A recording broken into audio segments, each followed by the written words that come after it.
Alors effectivement, là, l'occasion m'est donnée de faire le point sur les résultats, les suites en fait de la démarche qui avait été initiée donc en 2016-2017. C'est une démarche qui avait été assez longue, hein. On avait eu 1 an et demi quand même d'échanges euh, sur la première étape de l'étude paysage, la diagnostic et projet.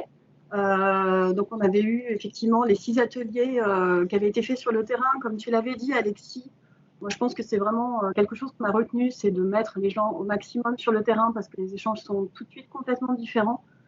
Des gens qui se sentiraient peut-être pas légitimes en réunion, enfermés dans une salle, là trouvent un écho et une vraie légitimité en tout cas à intervenir. Donc ça, c'est des choses qu'on a essayé de conserver au maximum. Euh, cette année et demie, elle nous a permis de construire tous ensemble un plan d'action, alors qui n'a pas été forcément complètement validé, mais dont lequel on s'inspire aujourd'hui très largement pour mener les suites de la démarche, puisqu'on est vraiment tout au début. Faut voir par rapport à ce que vous a montré Alexis, la petite carte qui a été montrée au démarrage sur l'arrivée de la Calarose. Grosso modo, au dernier comité de pilotage de l'étude paysagère, on a indiqué aux participants que les premiers symptômes de Calarose apparaissaient sur le marais. Donc voilà, il a fallu tout de suite mettre en route les actions qui avaient été déterminées. Alors toutes ne sont pas forcément de la même échelle et voilà, il y a des dimensions qui sont très différentes. La première qu'on a mise en œuvre tout de suite parce qu'il fallait qu'on agisse, et tu l'as dit Alexis, le premier chantier qui a été mis en place au Vano a permis de lancer les choses.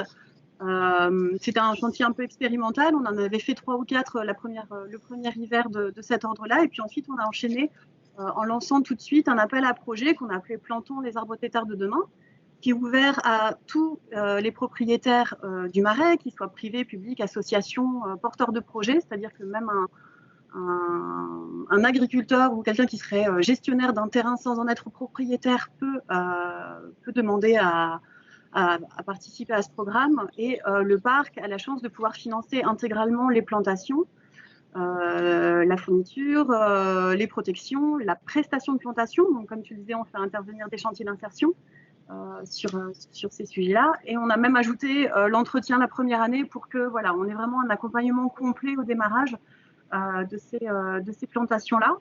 On arrive maintenant à, ça fait déjà 3 ans que les premières plantations ont été faites, donc moi je peux assurer un suivi aussi très régulier, hein. L'idée c'est vraiment d'accompagner fortement tous ces projets-là, donc moi je repasse à N+3 et puis encore je vais repasser à N+5 derrière, enfin voilà, l'idée c'est d'accompagner complètement sur la replantation, la découverte des nouvelles essences, parce qu'on ne l'a pas dit, mais tout ça, l'idée c'est de diversifier la trame, hein, de passer de 97% de frêne à autre chose.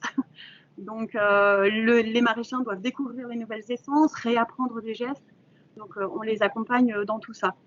Par exemple, samedi, là, on organise pour tous les propriétaires qui vont planter cette année un stage sur la formation des arbres têtards, les mondages, hein, les pratiques de taille. Voilà, c'est des choses où là, à nouveau, on emmène les gens sur le terrain, on fait des démonstrations, il y a des échanges, les gens peuvent se poser des questions et les dynamiques sont lancées assez facilement à partir de là.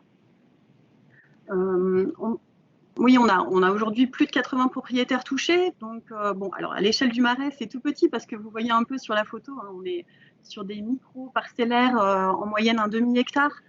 Donc, c'est de la dentelle, tout ça, il faut quasiment toucher les gens un par un. Donc, c'est un petit peu la difficulté de la démarche, c'est qu'on a plus de 9000 propriétaires sur le Marais mouillé.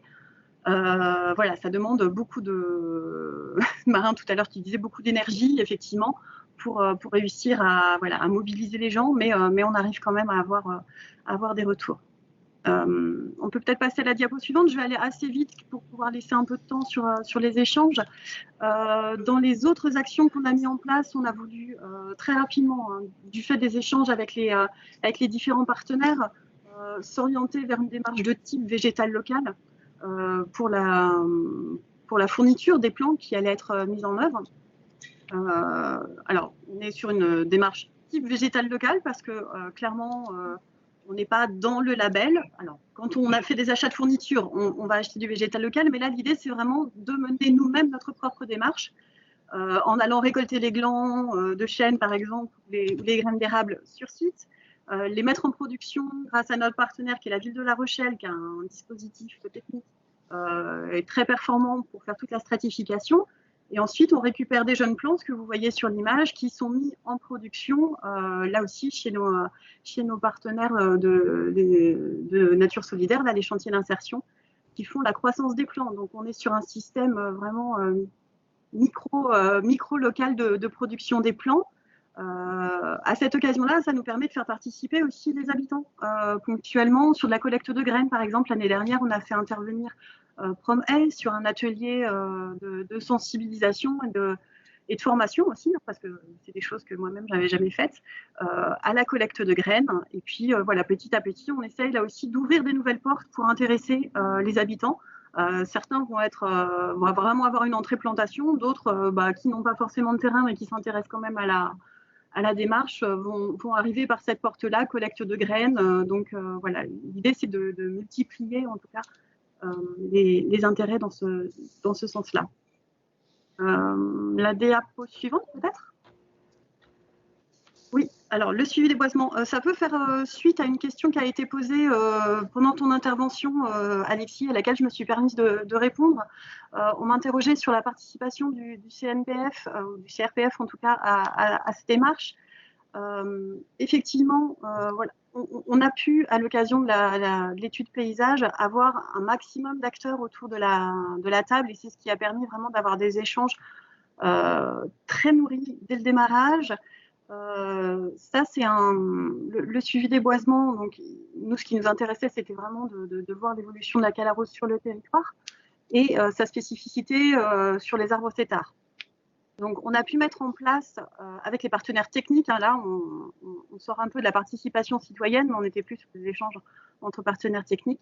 On a pu mettre en place un protocole sanitaire spécifique à l'arbre têtard, connaître l'influence de la calarose sur ces arbres-là. Ce protocole-là, ensuite, s'est étendu notamment à la région Pays de la Loire, hein, puisqu'on a une dizaine de partenaires techniques à peu près qui a pu ensuite reproduire le protocole à leur échelle sur leur territoire.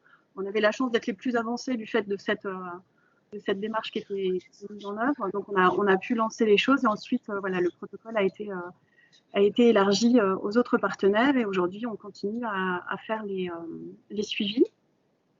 Donc, c'est une dizaine de placettes, 550 arbres par an à peu près qui sont notés, sur lesquels on revient et qui me permettent aussi de tenir informés régulièrement les collectivités, les habitants de l'avancée de la calarose. Donc, ce que vous voyez sur la droite de l'image, c'est d'une dizaine de pages que j'essaye de produire tous les 2 ans à peu près. Pour vraiment tenir informée la population. On va assez loin sur le champ technique, hein, parce qu'il y a des demandes. Alors, on a une production très synthétique d'une page, et puis on a une synthèse en 10 pages qui permet à tous les acteurs qui le souhaitent d'avoir l'intégralité de l'information de l'avancée de la maladie et des nouvelles conséquences, en tout cas, ou apprentissages qu'on a pu faire sur celle-ci. Et puis Jordan, enfin... excuse-moi. Pardon, oui. Jordan, oui. Est-ce que vous pouvez terminer en 2 minutes? Merci. Oui, c'est faisable. Merci. Je crois que ça va être 1 minute pour moi, je vais laisser 1 minute pour Alexis. La dernière démarche, je vais aller assez vite parce qu'en fait, effectivement, on a pu mettre aussi un observatoire photographique en place. Le premier corpus photographique a été fait à l'occasion de la démarche paysage. Donc, Pierre-Angèle Vin nous avait proposé une trentaine de points de vue qui ont été reconduits là 3 ans plus tard par un nouveau photographe. Donc, on commence déjà à avoir les premiers résultats. Et puis, on a souhaité, depuis 1 an et demi, avoir un volet aussi habitant sur cet observatoire photographique. Donc là aussi, par l'organisation d'ateliers formation, on a pu avoir une dizaine de propriétaires, enfin d'habitants du Marais, qui se sont formés aux techniques de reconduction photographique et qui nous proposent eux-mêmes leur propre corpus photographique, ce qui nous permet d'avoir un regard différent de celui d'un professionnel ou de nous-mêmes qui avons toujours un regard un peu orienté. Donc voilà, les 2 corpus se répondent.